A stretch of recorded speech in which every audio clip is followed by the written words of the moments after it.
और चंपक भाई कहाँ गायब थे बहुत दिनों से, कहीं घूमने गए?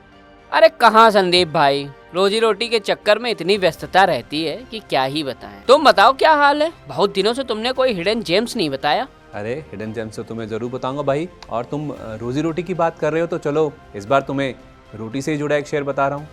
क्या मतलब? भाई इस बार तुम्हें मेगा स्टार फूड की कहानी बताऊंगा, जिसका मुख्य कारोबार आटा उत्पादन और बिक्री का है। आटे वाली कंपनी? क्या बात कर रहे हो संदीप भाई, आटा बेचने वाली कंपनी इतनी बड़ी हो गई कि शेयर बाजार में लिस्ट हो गई। अरे भाई तुम्हें पता नहीं कि देश विदेश में आटे की खपत कितनी है। चलो तुम्हें मेगा स्टार की पूरी कहानी बताते हैं। નવેમ્બર 2011માં સ્થાપિત મેગાસ્ટાર ફૂડ્સે 2013માં બિઝનેસની શરૂઆત કરી। 24 મે 2018ના રોજ કંપની બીએસસીના એસએમઈ પ્લેટફોર્મ પર લિસ્ટેડ થઈ હતી। ત્યારબાદ 16મી ફેબ્રુઆરી 2022ના રોજ તેને મેઇન બોર્ડ એટલે કે એનએસઈ બીએસસીમાં સામેલ કરવામાં આવી। આ કંપની ઘઉંનો લોટ, ઓર્ગેનિક ઘઉંનો લોટ અને તેની સંકળાયેલી પ્રોડક્ટ્સના ઉત્પાદન અને સપ્લાયના બિઝનેસમાં છે। કંપનીના ઉત્પાદનોમાં લોટ, મેંદો, સોજી, ઓર્ગેનિક લોટ, ચોકર, ઓર્ગેનિક ઘઉંનો લોટ વગેરેનો સમાવેશ થાય છે। મેગાસ્ટાર પાસે ઉત્તર ભારતમાં એકમાત્ર અને દેશમાં કુલ 2માંથી એક બ્રિટિશ રિટેલ કાઉન્સિલ એટલે કે BRC accredited floor manufacturing facility છે। કંપનીની પાસે ઉત્તર ભારતમાં 1 લાખ મેટ્રિક ટનની વાર્ષિક ક્ષમતા ધરાવતો સૌથી મોટો ઘઉંનો પ્રોસેસિંગ પ્લાન્ટ છે, જે લેટેસ્ટ બુલર મશીનરી ધરાવતો પંજાબનો એકમાત્ર પ્લાન્ટ છે। પંજાબના રોપડ જિલ્લાના સોલખિયા ગામમાં સ્થિત આ પ્લાન્ટની 350 MT પ્રતિ દિવસની વીજ પ્રોસેસિંગ, ગ્રેડિંગ, પેકિંગ ક્ષમતા અને 16,000 MTની સ્ટોરેજ ક્ષમતા છે। કંપનીના ગ્રાહકોમાં Nestle, ITC, HUL, Jubilant, FoodWorks, Pizza Hut, KFC, Yum, Mondelez, Cadbury, Horlicks વગેરેનો સમાવેશ થાય છે। કંપનીની કુલ આવકના લગભગ 25% નેસ્લેમાંથી આવે છે, તેમાંથી 15% નોર્મલ લોટમાંથી આવે છે અને બાકીના 10% પ્રીમિયમ લોટમાંથી આવે છે। કંપની ડોમિનોઝ, પિઝા હટ, કિટકેટ અને નેસ્લે બેબી ફૂડ માટે 100% સપ્લાય કરે છે અને મોન્ડેલેઝની કુલ જરૂરિયાતોનો 70% હિસ્સો પણ સપ્લાય કરે છે। આ ઉપરાંત ભારત, બાંગ્લાદેશ, શ્રીલંકા અને સિંગાપોરમાં પણ કંપની પિઝા હટ માટે સામાન સપ્લાય કરે છે। એટલું જ નહીં, ફાસ્ટેસ્ટ ગ્રોઈંગ પિઝા ચેઇન લાપિનોઝ માટે આ કંપની લોટનો 100% સપ્લાય કરે છે। આ ઉપરાંત ચોકર, જે એક બાય પ્રોડક્ટ છે, કંપની ઘાસચારા તરીકે તેને વેચે છે। મલ્ટીગ્રેન બ્રિસ્કિટ વગેરેમાં પણ તેનો ઉપયોગ થાય છે। હાલમાં સ્પેશિયાલિટી પ્રીમિયમ ફ્લોર સેગમેન્ટમાંથી મેગાસ્ટારની આવકનો 25% હિસ્સો આવે છે, જે આગામી 2 વર્ષમાં વધારીને 50% સુધી કરવાનું લક્ષ્યાંક છે। QSR કંપનીઓ તરફથી નવી પ્રોડક્ટ લોન્ચ કરવા અને ડોમિનોઝ, યમ્સ, KFC, લાપિનોઝ જેવી મોટી કંપનીઓ તરફથી પોતાના આઉટલેટ્સમાં ઝડપી વિસ્તરણથી મેગાસ્ટારને લોટ સેગમેન્ટમાં ડોમિનન્ટ પ્લેયર बनवाમાં મદદ મળશે। मेगास्टार एक बहुत अलग कंपनी है और ऐसा प्रोडक्ट बनाती है जो ज़्यादातर हम आम रिटेल इन्वेस्टर्स को पता नहीं है। पहली बात तो ये प्रीमियम आटा बनाते हैं, व्हीट फ्लोर बनाते हैं और ये बेसिकली हमारे रोज जो रूटीन के जो खाने में जैसा हम व्हीट फ्लोर यूज़ करते हैं वो वैसा व्हीट फ्लोर ये मैन्युफैक्चर नहीं करते। ये बेसिकली व्हीट फ्लोर बिस्किट्स के लिए, कन्फेक्शनरी के लिए, पिज़्ज़ा के लिए बनाती है, जो बहुत ही एक कस्टमाइज तरीके का व्हीट फ्लोर होता है। इनके जो अगर कस्टमर्स की बात करें तो इनमें नेस्ले है, ITC है, पिज़्ज़ा हट है, ला पिज़्ज़ा है, तो ये सारे जो मैन्युफैक्चरर्स है ये मेगास्टार से कस्टम मेड व्हीट फ्लोर बनाते हैं, क्योंकि इनके जो प्रोडक्ट्स के हिसाब से जो व्हीट फ्लोर उनको लगता है वैसा ही व्हीट फ्लोर उनके प्रोडक्ट्स में जाता है। और स्केलेबिलिटी के पॉइंट ऑफ व्यू से बात करेंगे तो ये पूरी तरह से पिज़्ज़ा हट का पूरा Asia as well as India में ऑपरेशंस को सपोर्ट करती है।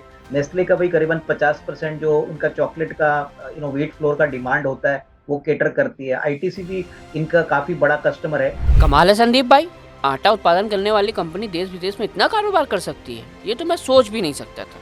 कंपनी के कस्टमर भी कई बड़े ब्रांड दिख रहे हैं। हाँ भाई, तभी तो मैंने चुना है इस कंपनी को अपने हिडन जेम सीरीज के लिए। चलो ये भी जान लो कि कंपनी अब किस तरह से अपना कारोबार का विस्तार करने वाली है। પોતાના ગ્રાહકોની મજબૂત માંગ અને નવા ગ્રાહકોને ઉમેરવાના ઇરાદાથી કંપની હાલની ફેસિલિટીમાં 350 MT પ્રતિ દિવસનો બીજો એક પ્લાન્ટ લગાવવાની યોજના બનાવી રહી છે। 60 કરોડ રૂપિયાના ખર્ચે બનેલા આ પ્લાન્ટથી લગભગ 1 લાખ TPA લોટ ઉત્પાદનની ક્ષમતા ઉમેરાશે। આ 60 કરોડ રૂપિયાના ખર્ચમાંથી 25 કરોડ રૂપિયાની લોન હશે અને 20 કરોડ રૂપિયા કંપની પોતાની પાસેથી કાઢશે. નવી ક્ષમતા ઉમેરાવાથી ફાઇનાન્શિયલ યર 25 સુધી વેચાણ વધીને 500 કરોડ રૂપિયા થવાનું અનુમાન છે. मान गए संदीप भाई, कंपनी अच्छा कारोबार कर रही है, लेकिन इस कारोबार में कंपटीशन और चैलेंजेस किस तरह के हैं, जरा वो भी तो बताओ. जरूर भाई, सब जानकारियां मिलेंगी, तुम्हें तो पता ही है, मैं कुछ भी नहीं छिपाता तुमसे. આ પ્રોડક્ટ કેટેગરીમાં હરીફાઈ મર્યાદિત છે, કારણ કે દરેક ગ્રાહક માટે બનાવેલી પ્રોડક્ટ્સ મોટા ભાગે કસ્ટમાઇઝ હોય છે અને મોટા MNC ગ્રાહકો માટે મંજૂરી લેવામાં 3 થી 4 વર્ષનો લાંબો સમય લાગે છે. જો કે આ ધંધામાં ઘણા પડકારો પણ છે, જેમ કે ઘઉંની ખરીદી દર વર્ષે એપ્રિલમાં કરવી પડે છે અને આ માટે મોટી વર્કિંગ કેપિટલની જરૂર પડે છે. આ ઉપરાંત જીઓપોલિટિકલ સ્થિતિની ઘઉંના ભાવ પર અસર પડે છે.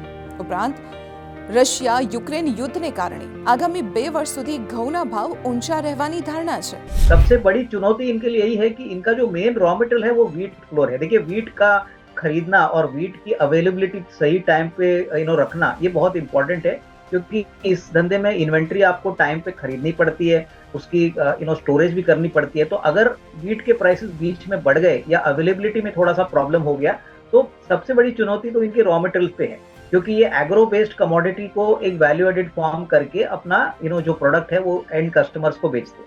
तो चुनौती तो रॉ मटेरियल पे है, और कोई ऐसा प्रॉब्लम नहीं है. डिमांड अच्छी है, स्केलेबिलिटी भी बिजनेस की अच्छी है, लेकिन अगर कहीं पे भी 19-20 रॉ मटेरियल के ऊपर हो गया, अवेलेबिलिटी पे या प्राइस के ऊपर, तो डेफिनेटली कंपनी को दिक्कत हो सकती है. समझ गया संदीप भाई, कंपनी के कारोबार की खूबी और चुनौतियां क्या हैं, ये तो क्लियर हो गया. अब ये बताओ कि इसका बही खाता यानी वित्तीय प्रदर्शन कैसा है.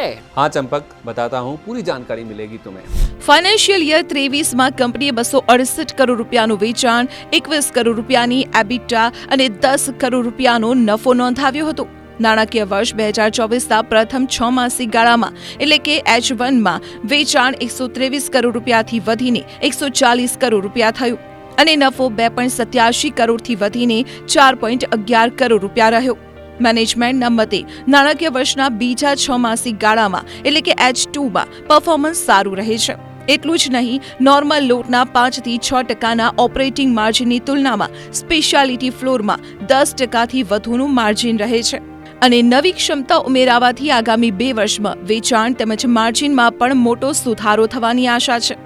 ફાઇનાન્શિયલ યર 24માં કંપનીની આવક 312 કરોડ રૂપિયા અને ફાઇનાન્શિયલ યર 25માં 425 કરોડ રૂપિયા રહેવાનો અંદાજ છે.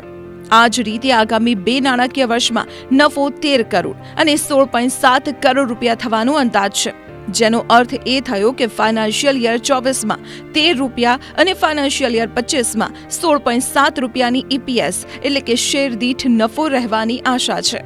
तो संदीप भाई, कंपनी के शेयरों का क्या हाल है, एक्सपर्ट ने इसके लिए कुछ टारगेट वारगेट बताए हैं क्या. हाँ हाँ चंपक, क्यों नहीं भाई, इसके बारे में भी पूरी जानकारी ले लो. નાણાકીય કામગીરીમાં સ્થિરતા, મજબૂત પ્રોડક્ટ પોર્ટફોલિયો અને મજબૂત પ્રમોટર્સને ધ્યાનમાં લઈએ તો શેરના રી-રેટિંગની શક્યતા છે. નિષ્ણાતોના મતે આગામી 18 મહિનાના દૃષ્ટિકોણથી શેરને 450 રૂપિયાના લક્ષ્યાંક સાથે ખરીદી શકાય છે. तो हमारा मानना है कि देखिए, अगर इस कंपनी की अर्निंग्स ग्रोथ की बात करें तो अगले 2 साल में अर्निंग्स ग्रोथ कम से कम 20-25% होने की पॉसिबिलिटी है. हालांकि अभी वैल्यूएशंस करीबन 23-24 टाइम्स है FY24 पे, लेकिन अगर हम FY25 और 26 की बात करें तो अगले 1.5-2 साल में इसमें डेफिनेटली कोई डाउट नहीं कि कंपनी के जो रिस्क रिवॉर्ड है वो काफी अच्छा है, क्योंकि काफी यूनिक स्पेस है और ज्यादातर FMCG में और QSR सेक्टर में इनके ज्यादातर कस्टमर्स है जो काफी प्रीमियम कस्टमर्स है, जो प्राइसिंग के लिए कोई दिक्कत इनको देते नहीं है.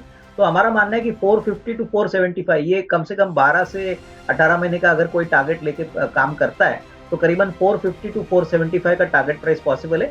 लेकिन ये डेफिनेटली एक इन्वेस्टमेंट ग्रेड वाला स्टॉक है, इसमें कोई शॉर्ट टर्म नजरिया नहीं, बट थोड़ा मीडियम टू लॉन्ग टर्म नजरिया ही रखते. तो चंपक, मेरे दोस्त, कुछ समझ में आया हमारे नए हिडन जेम्स का क्या है मामला? हाँ संदीप भाई, ये तो खान पान से जुड़ी कंपनी है, अच्छा कारोबार कर रही है और मुझे लगता है कि इसका धंधा कमजोर नहीं पड़ने वाला है. चलो कुछ लगा ही देता हूँ.